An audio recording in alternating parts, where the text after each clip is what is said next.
गज़ल अर्ज़ा तव्हां पंहिंजी तारीफ़। मुंहिंजो नालो हामिद अली नालो हामिद तखलस ज़ात करवर वेठल शहर आदलपुर तालुको ऐं ज़िलो घुटकी तालीम मैट्रिक शौक़ु मिड़ई शाइरी जो चंद लफ़्ज़ लिखिया आहिनि तव्हां दोस्तनि जे आॾो पेश कयां थो। गज़ल जी सिन्फ़ आहे इल्म उरूज़ ते मतल अर्ज़ा जान पंहिंजी मां जलाई तुंहिंजे करे जान पंहिंजी मां जलाई तुंहिंजे करे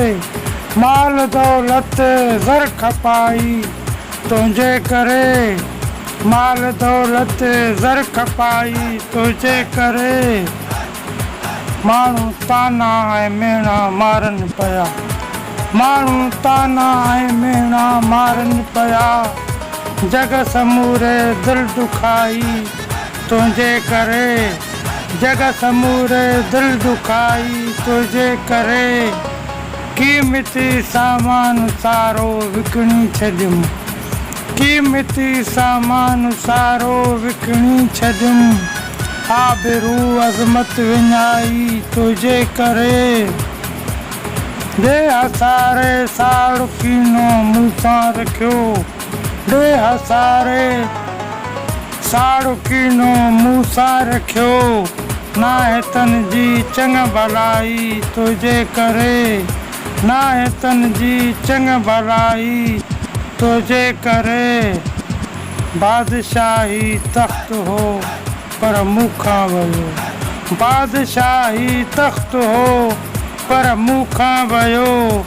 मां कयमि दर दर गदाई तुंहिंजे करे मूं अज़ीज़नि दोस्तनि मूंखां अॼु मटियो मूं अज़ीज़नि दोस्तनि मूंखां अॼु मटियो आहे तन्हाई जुदाई तुंहिंजे करे आहे तन्हाई जुदाई तुंहिंजे करे हाल हीणा थी विया हामिद जा पिरीं हाल हीणा थी विया हामिद जा पिरीं छा बिरह हालत बणाई तुंहिंजे करे